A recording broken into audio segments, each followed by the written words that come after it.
Welcome to Socio-Witchery, a show about magic and meaning making. I'm Stacy, sociologist, witch, and energy worker. I talk about how to deepen our craft and our lives by unpacking the ideas and exploring meaning-making strategies underneath magical workings. Today's episode is about crystals, mysticism, and altered states of consciousness. I'll share my approach to crystals and tell you how you can use them for transcendence, shadow work, and spells, how to enchant them, and I'll share what I'm working with lately. I'm so glad you're here. Let's unpack and explore. Hi, and welcome back to the show. Today's episode is a little bit longer than they have been, so I'm going to put video markers down below so you can find things more easily. So before I get started, yesterday was a full moon. I hope you all had a lovely day. Whether you do magic or celebrate the moon or maybe just take a rest, I hope you're in a good place now as we begin to turn inward and take stock. The first thing I want to say, because it might seem a little bit muddy at times today, is that I love crystals. I really, really love crystals. They were an early interest in my spiritual journey. Despite the fact that I didn't believe that rocks contained any kind of magical healing power, I thought they were pretty and I thought they were cool and I really wanted them to work and I really wanted to believe that they had some kind of special powers.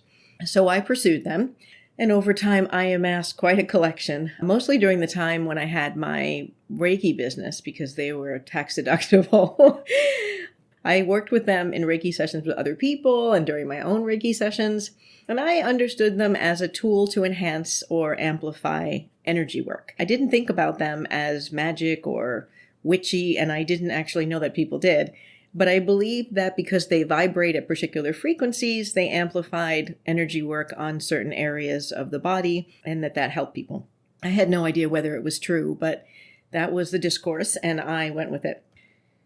But I read all the books and websites and I talked to other energy workers and crystal healers, and despite the fact that I didn't believe pretty much anything anyone said, I still kept buying crystals. But I was using them in my energy workings and I believed that they changed the experience in powerful ways. And then I started meditating with them, and that was pretty much the end of my skepticism about whether there was something to crystals anyway.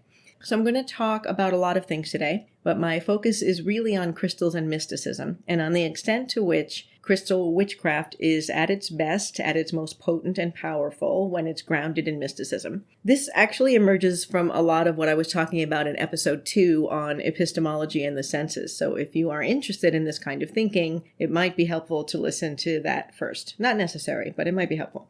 So here's where I am now about crystals. I'm going to start with what I know, by which I mean I'm committed to this understanding, and it would be very, very hard for you to convince me otherwise. This show isn't really about debunking problematic ideas around witchcraft, so I won't spend very much time on this. But one thing that I know is that a lot of the dominant discourse about crystals in the witchy community just doesn't make much sense. So just as an example, the idea that a rock has been in the earth for billions of years has either the pre-designed or even accidental outcome of bringing human beings more money when neither human beings nor money existed until very relatively recently. It's just not a rational interpretation of the relationships between the earth and human beings, or between the natural and the spiritual world, or anything else. But I also know that when I meditate with crystals, I feel things physically that I don't feel when I don't use them, and things that are different from one crystal to the next. I spend a ridiculous amount of time experimenting, and I'll describe those experiments in probably painful detail in another episode. But I do conduct a lot of experiments, and although there are definitely a couple of methodological issues with my experimental design, I have managed to convince myself that crystals themselves affect my meditation experiences and my energy working experiences. So I count among things I know that we can reap incredible benefits from working with crystals. What I don't know, by which I mean that I'm open to arguments about this, is how they do that. There are several possibilities, including that we are affected by vibrations that we don't necessarily perceive on a conscious level, placebo effects, that we can't yet understand things about universal consciousness with current science, and that's related. These seem plausible to me, but they might be pseudoscientific. I don't know that these crystals don't vibrate at frequencies that are good for us by some evolutionary logic, for lack of a better word. It's conceivable to me that there's a symbiotic relationship naturally between these materials and life forms. That crystals and minerals that are all vibrating at once in the earth could somehow be good for us, either spiritually, physically, energetically. I'm not convinced that that's not going on. I'm not convinced that we can know either way, in part based on the limits of empiricism that I talk about in episode 2, but it wouldn't surprise me to learn that this is somehow impossible either. It seems plausible, but if anyone knows otherwise, I hope that you'll share in the comments for this episode. What I don't buy, by which I mean I'm resistant to these arguments and it would take a good amount of evidence to convince me otherwise, are paranormal and supernatural explanations. And also explanations that I know to be pseudoscience, right? So while I'm open to things that scientists might know as pseudoscience, but I might not understand why they're not possible or that they're not possible. Surely out of ignorance, I could be open to pseudoscience, but things that I know as pseudoscience, I'm not open to. So given where I'm coming from with all this, it seems to me that you need either experiences that come out of mysticism or a more kind of magical thinking frame in order for any of this to really work for you. So I'm going to talk about 3 approaches to working with and thinking about crystals. I want to talk first very briefly about the difference between deductive thinking and inductive thinking in research design. Not because that's a particularly sexy topic, but because it mirrors a distinction that I want to make between magic and mysticism that I think is relevant in thinking about crystal work. So to oversimplify that whole thing just a bit, inductive means that the questions we researchers ask, come out of the data, and deductive means that you're looking for data in response to your questions. So in deductive research, you ask the questions first, then you go and gather data in order to answer them. So for example, ethnography, which is my preferred research methodology, is inductive in that you immerse yourself in a phenomenon without any particular questions and you see what comes of it. And based on what comes of it, then you discover what's interesting or important to question, to interrogate, to explore further. This is very different than in quantitative research, and at least in particular phases of experimental research, where you choose what you're going to do based on the questions you want to ask. It's a little bit like meditating on a broad question like, what information do you have for me, universe? Rather than selecting a specific tarot deck and then pulling a card to ask a question like, what should I do about this conflict with my friend? The first being inductive and the second deductive. So the first 2 ways of thinking about crystal magic that I want to discuss are more deductive approaches to crystal magic. The first is a dramaturgical perspective. I'm not going to spend too much time on this because this is not a deep dive episode, but just a quick description of the lens. And I'm back to sociology and Irving Goffman here. But a dramaturgical perspective invites us to understand crystals as props for our magical performances.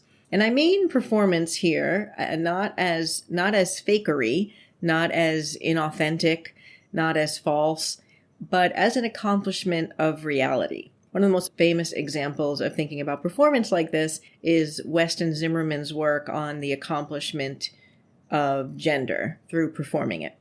Judith Butler's work on gender, although it's not from a dramaturgical perspective, also understands social reality as being constructed through the kinds of actions that Goffman would call performance. So when I say performance, I just want to make clear that I'm not calling it fake. I'm saying that through these actions, we enact and construct our social reality. So thinking about crystals as props focuses our attention on what we're doing and what we're buying and using to construct and shape the reality that we want. And it draws on understandings of the power of ritual and symbolic meaning to impact our bodies and our lives. And then, of course, once we do that, they become part of our intentional living, right? You see the crystals and they remind us of the things that we're working on, the things that we want, bringing our workings into our consciousness and so on and so forth. The second way is thinking about it in much the same way as a lot of skeptical witches do. There are a few different ways that people are making sense of magic from an atheistic, skeptical, or empirical framework, but placebo magic seems to be getting pretty big over the past few years. It's not unlike what I've been talking about here regarding meaning making and meaning making practices, but my focus tends to be on the sociological and the social psychological, on the interplay between the individual and the social world. And Placebo Magick is really focusing, at least I think, on the power of the mind to affect the body, and then therefore our lives internally and through our belief.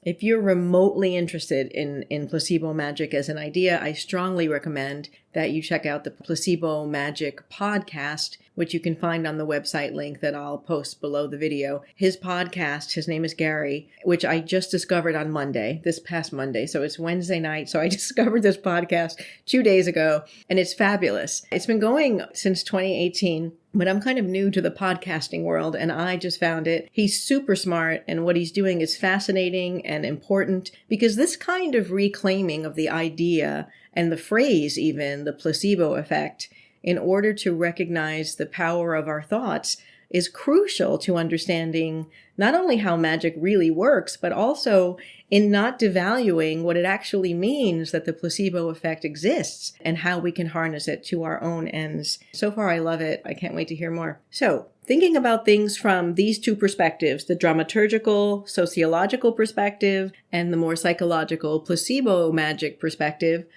are both ways of understanding deductive approaches to magic. It's not a perfect parallel, but I think it's useful. In the context of crystals, they involve identifying a particular goal or a desire, and then selecting a crystal that has meaning for you regarding that desire, and then using it in some way, right? Using it in your space by placing it about, putting it on your table, under your pillow, or spell work. All of these things are deductive approaches to using crystals. And I suspect that working with crystals deductively is much more common than the alternative.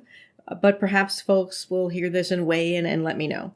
I think that in most of our magical practices, we're working toward particular goals and desires, so that makes sense. But to me, getting to know crystals and getting myself to a place where I can experience something and therefore believe in what they can do for me requires a mystical approach. So that leads me to really what I'm going to focus on, which is mysticism. And mysticism is, or maybe mysticism requires, I'm not sure which actually, but it's a more inductive take on all of this. When I meditate with crystals, and in fact in most of my meditation, I'm not looking to achieve a particular goal or solve a particular problem or manifest a particular thing. I'm just asking the very broad question, what's going on with this crystal? And I'm open to whatever happens in that session. For me, mysticism is the foundation really of all magic, of all spiritual work, actually. I think that altered states of consciousness are the key and the key benefit to working with crystals. I don't feel anything in my hand other than the occasional tingle from a crystal otherwise.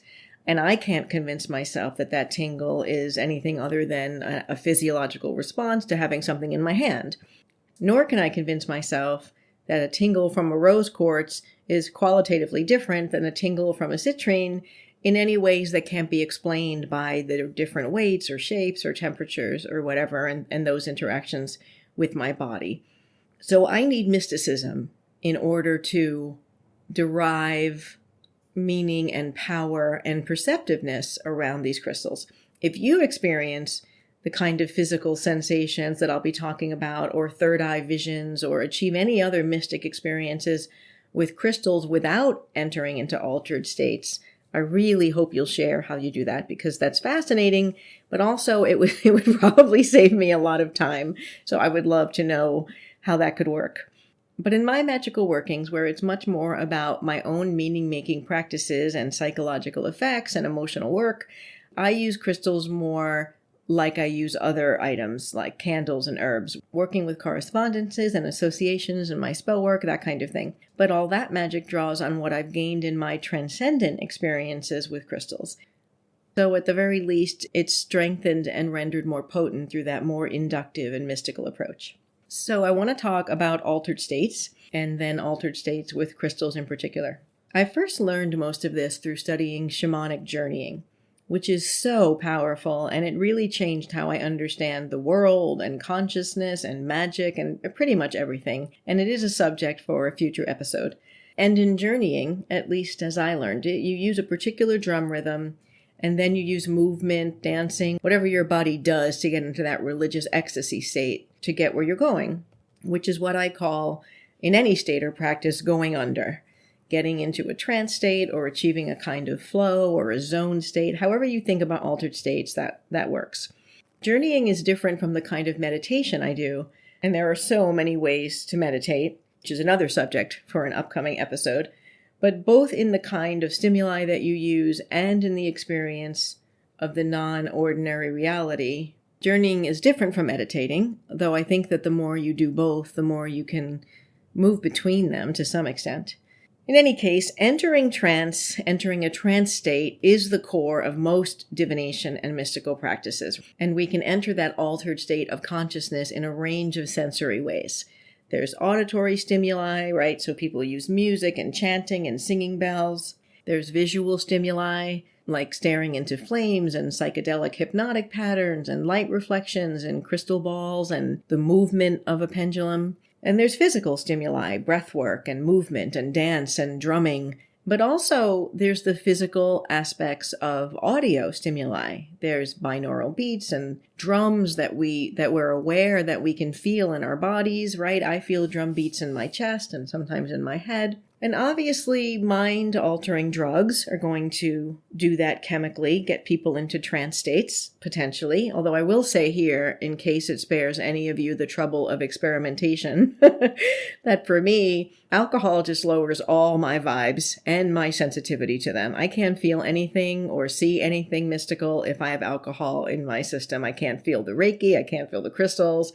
It just lowers everything. But using something that heightens perception obviously brings people to at least something akin to the psychedelic experience of trance states, which is why people have been doing that for, thousands of years. But in all these cases, in meditation, in journeying, scrying, ecstatic dancing, you're using particular stimuli to surrender your hold on one state of consciousness so that you can enter into another. You're using these tools to change your brain chemistry and your sense of reality, which allows you to enter a non-ordinary reality. So this goes back to episode 2 on the senses, because what's going on through these stimuli is a kind of crossover. These distinctions that I'm making, auditory, visual, physical, they're not cleanly bounded.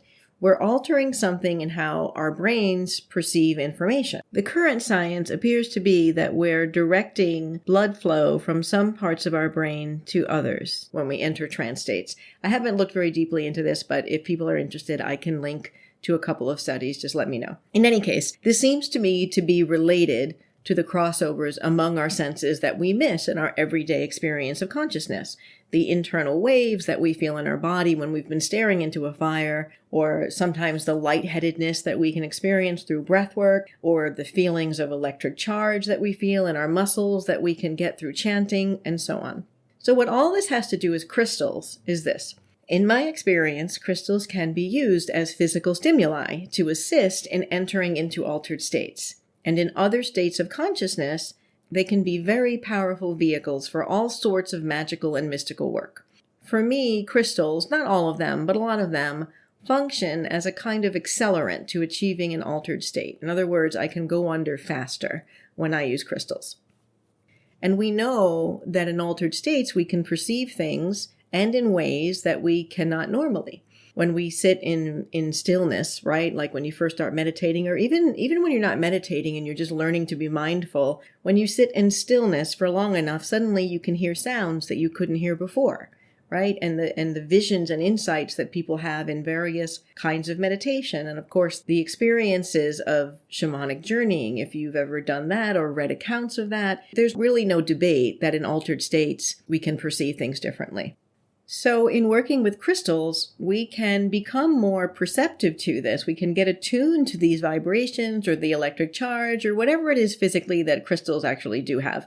I don't pretend to know what it is that I'm perceiving physically, but I am convinced that the crystals have properties or qualities that I can perceive through meditation and that I can more fully experience and then make meaning of in an altered state of consciousness. And once we have those perceptions, we can engage in mystical work with them. We can make meaning of them. We can intensify their physical experiences. We can gain insight into ourselves and into our worlds through our interpretations of what happens for us in that non-ordinary reality.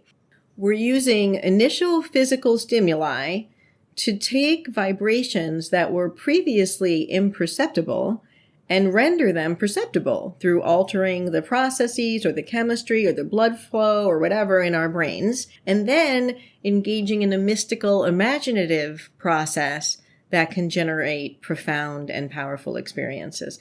And then, once we have these experiences with crystals, particularly if we're tracking them, some of us are tracking them, if we're writing about them, contemplating them, our interpretations, our meaning making about what we've felt and what we've seen and what we've understood then become part of the set of associations that we have with those particular crystals. And the more we've been able to go under with crystals or with a particular crystal, the easier it gets. But I think it's a bit like classical conditioning, in which our involuntary response, which in this case would be what our brain does to direct the blood from whichever one place to whichever other place, right? That would be the involuntary response, begins to happen more automatically when we sit down with a crystal each next time, right? When you do this enough, pretty soon it feels like you're surrendering to the crystal, as if the crystal is taking you somewhere. And of course, once you're in an altered state, you're perceiving all sorts of stuff that's going to be unique to each session for many reasons, and potentially unique to each crystal. Okay, so how can we do this?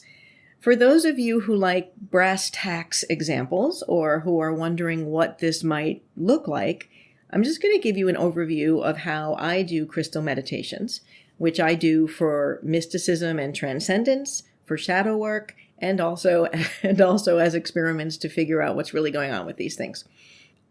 I just want to take a minute to explain shadow work for those of you who may not know the phrase. It's really just a cool, witchy term for deep introspection, for looking at aspects of your psychology and your emotional life that you either haven't uncovered or explored, or maybe at which you don't want to look. People use it differently, but for me, it's just a cool, witchy way of saying looking at your own shit and dealing with it, learning about it, facing it, that kind of thing. So here's how I do it. I sit somewhere quiet with my back straight and cross-legged. That's probably not necessary, but that's the way I learned and that's the way I do it. You might choose to use music also, or work with a guided meditation. For me, if I'm trying to figure out whether there's anything to this crystal or it's all me, I don't like to use other stimuli so that I can do my best to control for more variables. If I'm specifically interested in transcendence or shadow work, though, I might put on some kind of trance music, or just music that, for whatever reason, helps me surrender. And then I close my eyes, or sometimes I wear an eye mask, and if I'm doing my crazy experiments, I'm always wearing an eye mask, but again, more on all that in another episode. But for me, darkness helps. And for the first few minutes, I'm not holding a crystal. I'm just getting myself into a relaxed state.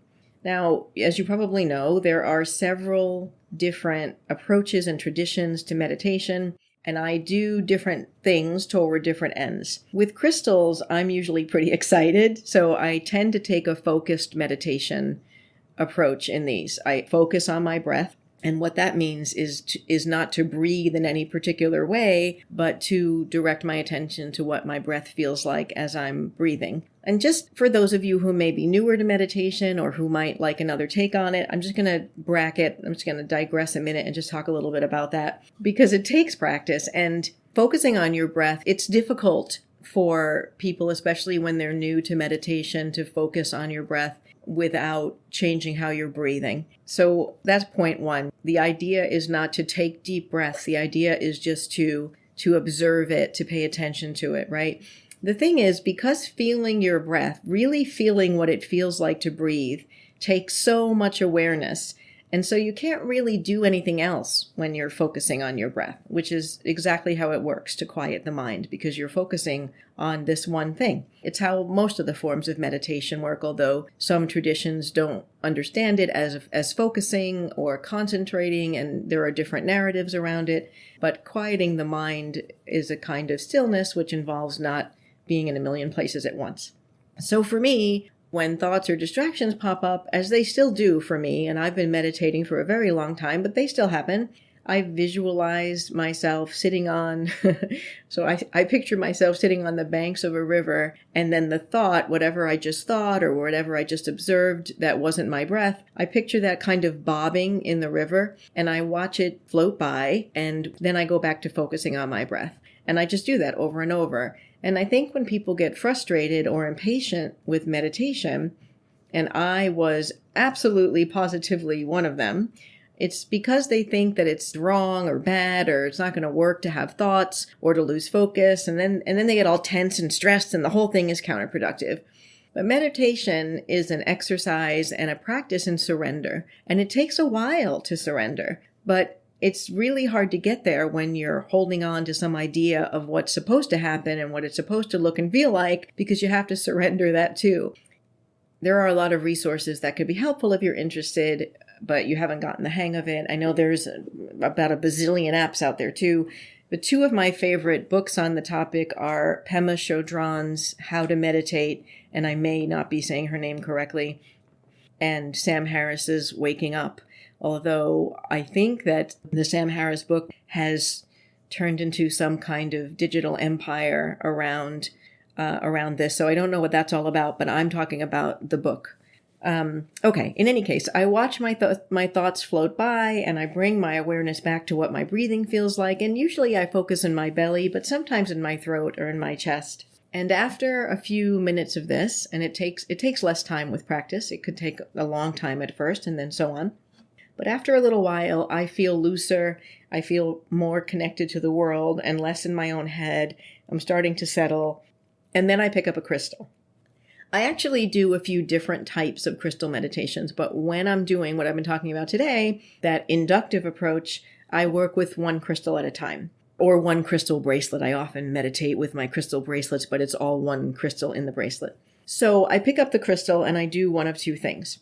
If I don't feel anything right away, which happens if it's a new stone or if I'm not really relaxed yet or for any other reason, then I just keep focusing on my breath and I continue observing my breath until I go under. Again, entering into a different state of consciousness. Now, just a little parenthetical here. When I go under in meditation without a crystal, I have all sorts of wonderful visions and experiences, and my body moves around like some kind of crazy pendulum, or so people have told me when I've been in group meditation. It's not unlike journeying in that way. I'm very attuned to what I'm seeing and hearing and realizing. I don't feel that my body is moving if it's moving around, and I don't really feel much about my body. I feel like I'm in one big head, like I'm one big third eye.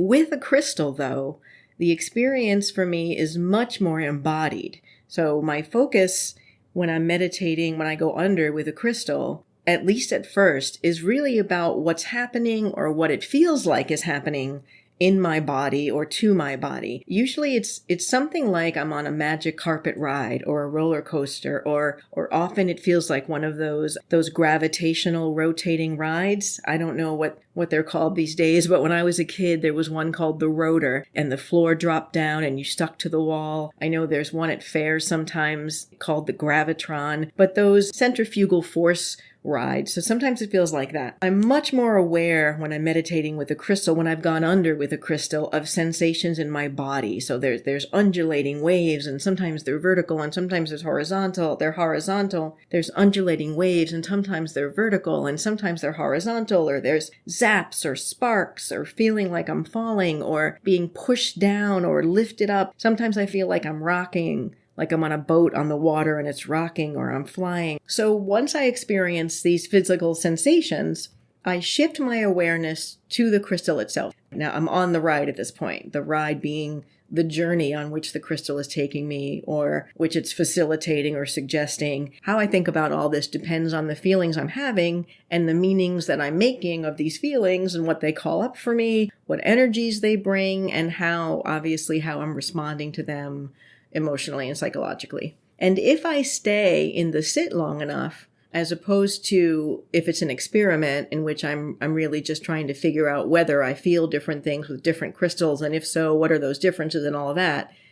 But if I'm doing a regular sit and not an experiment, I will gain thoughts and insights, and I'll make connections I hadn't before, And this is how the shadow work happens, right? Because I'm staying in the sit longer. Although truth be told, sometimes it starts as an experimental sit and I had planned to move on, but then I'm having such a great time or getting such great stuff or really loving the ride. And then I abandon the experiment and I just stay under.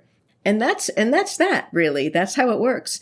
But another point, it's really easy to come out of a session and lose some or even a lot of what happened.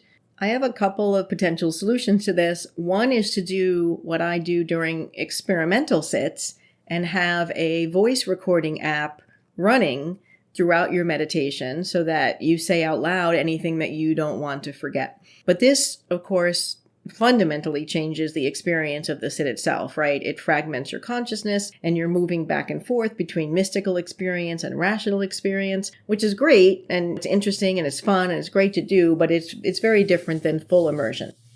So the only other thing to do that I know of, I'm open to all ideas though, is to make sure that you bracket off enough processing time after a sit so that you can record what happened in whatever medium works for you. If you don't do that, if you think, oh, I have a half an hour, so I'm going to sit for a half an hour, I'm going to sit for 25 minutes, it's very likely that you will lose some of the benefit that you gained from the session, or at least I will. Maybe your memory works a lot better than mine, but I would definitely without time for processing afterwards. But however you do it, if you're doing this for magical reasons at all, you want to make sure that you have a little bit of a think afterward about the crystal itself and about its relationship to what you've just experienced. Because this is where the meaning-making process is built, in the framing of the experience, or the benefits, lessons, feelings as being wrapped up in your interaction with that particular crystal. You transform your crystals into archetypes, into intuitive tools that can help you access different things, work in different ways, meet different needs and desires. If you keep a grimoire, you might want to devote a section to this kind of mapping, and then you can look at it regularly, and it becomes a way of cultivating the relationship between you and the particular stones, and that, of course, is going to enhance your magical workings with it. And if you're interested in meditating toward these ends, I recommend choosing crystals that you believe have a high vibration, either because you can perceive them yourself or because the idea that this is a high vibration crystal has, resonance or meaning for you. Alternatively, especially if you're just getting to know them, I would choose whatever you're feeling the most. But I will give you a little list now of what I found the most powerful in case you want to start with some suggestions. And I'll put this in the description below in case you're driving right now or something and you want to find it easily later. It's not a long list, but it's easy to forget things like names of crystals, especially if you don't know these crystals. I have no idea whether people will find the same kinds of things that I have found through working with these crystals, but I would really, really, really love that information. So if you do meditate with these, please share your observations or your notes or whatever you have.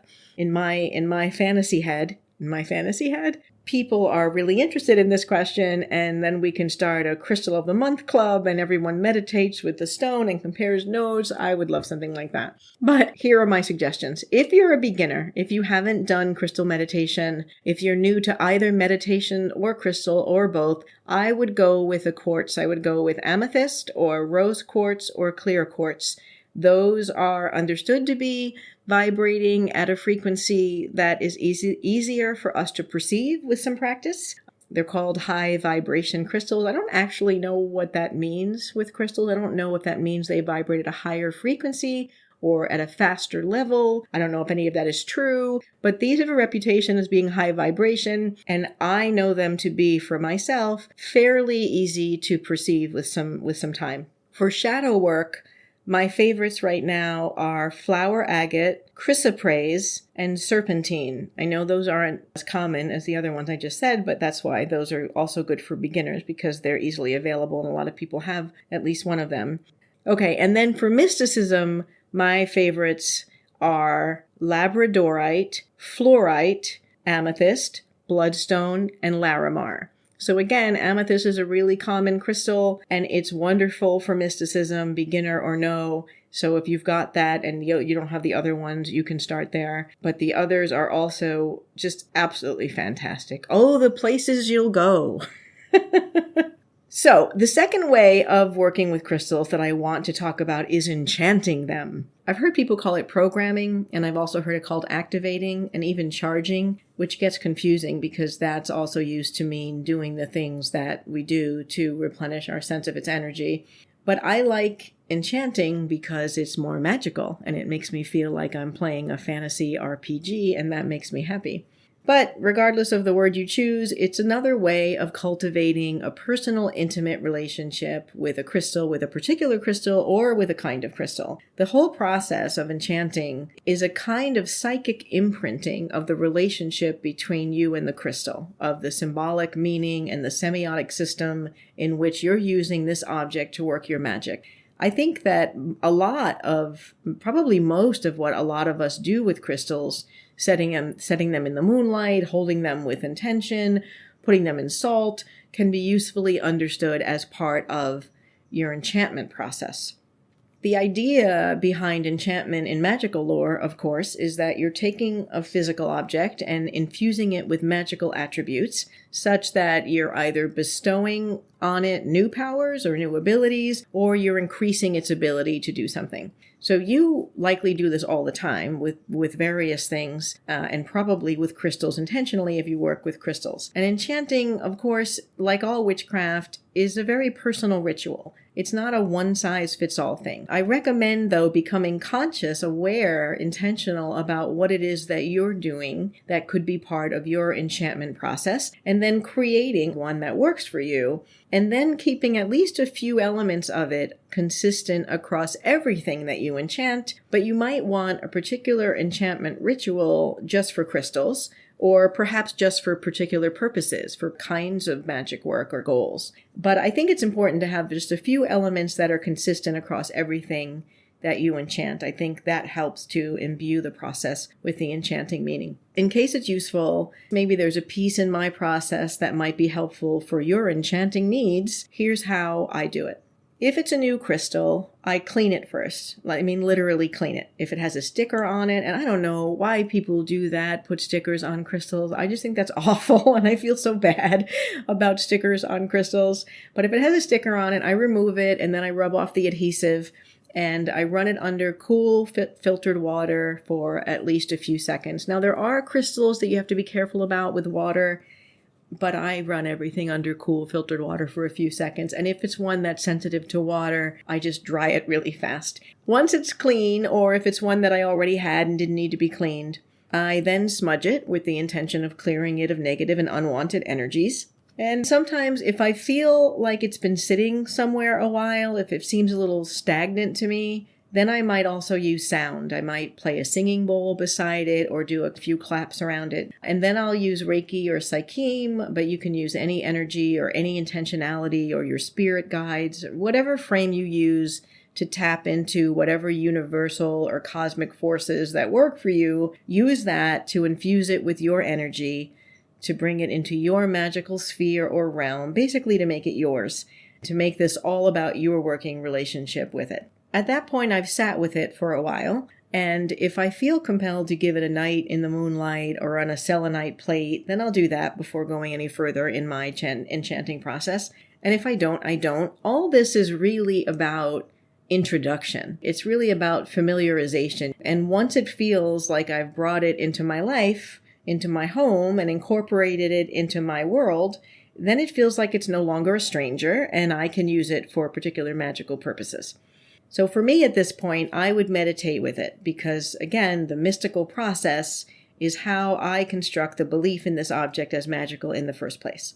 So when I want to use one for a spell or ritual or even add it to my bath, which is another one of my favorite ways to use crystals, I'll finish the enchantment process by sitting with it, but more intentionally than in my usual inductive approach. Some people call this intentional meditation. I don't really think of this as meditating for a few reasons, but regardless of how you think of it, what I'm doing is sitting with it and focusing on the particular intention that I have for it, which in my case is always in keeping with the associations and understandings that I have so far regarding that particular crystal, and usually something really broad, like to amplify the energy and power of my spell work, or to represent, embody, and increase joyous energy, If I'm enchanting them for a Reiki grid or a distance healing, I'll be specific about that.